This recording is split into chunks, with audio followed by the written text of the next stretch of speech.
we're doing a shop tour. So follow us and we'll get to it.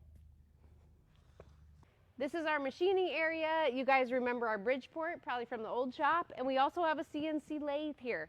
So the CNC lathe, that's a little something you might say, why does a welding shop need a CNC lathe? Well guys, we do have a specific part that we're making on this. You won't see it now, but probably in 2026, you might see it on a Kickstarter. So we have this tool for a reason. Let's not forget about one of my favorite things in the shop, and that would be the PWI In Command 2-ton crane, which is amazing for loading and unloading sheets. Game changer in the shop for sure. If you don't know already, we do run 2 fiber lasers in the shop. We run the Metal Max Pros from Smoke Ranch CNC. We have a 6 kilowatt, and we're also running a 2 kilowatt fiber laser. That was the one y'all saw in the old shop. Don't forget our screw compressor. It's a 21 bar screw compressor. We have that 6L filtration system. That's what evacuates both of these lasers. That oxygen dust can get pretty bad. And then the tube laser. The tube laser is what we cut all of our rocket stove parts on. In our forming area, we have 2 CNC press brakes. They're 125 ton, an 8-foot and a 10-foot, and they're from our friends at Smoke Ranch CNC.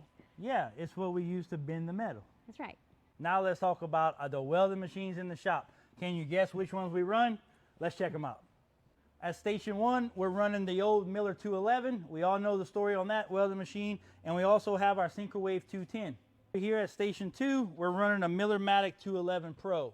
And here in Station 3, we're running the Multimatic 215. Now, all of these stations here are kind of production product stations, and these are the machines we're running. Let's go look at the general fab area. This is where we mostly just take on other projects, side projects, custom projects. We got this area kind of designated for that. We have our lovely Fireball Vice right here. Yeah. And the welding machines that we're running on this side is we run a Miller 255. This also hooks up to the push-pull gun for aluminum. We do some aluminum projects throughout here. We also have a 235 that we'll run here. General fab stuff that we do on this side of the shop. I also want to talk about this station. We do run a Vulcan, a Harbor Freight Vulcan series. It's their OmniPro 220. Now we run this thing in the shop for just kind of miscellaneous stuff. We did have it on the production line for a little while. Welding rocket stoves all day, these little whips wouldn't hold up and they'd burn up on the end, so we would replace these out. But as far as general purpose welding machine, kind of a go-to machine that we need for general things in the shop, we keep this hooked up all the time and we use it in that way. And the last welding machine to talk about in the shop is our the Miller Multimatic 200. This is a little suitcase welder that we kind of grab to go handrails, things like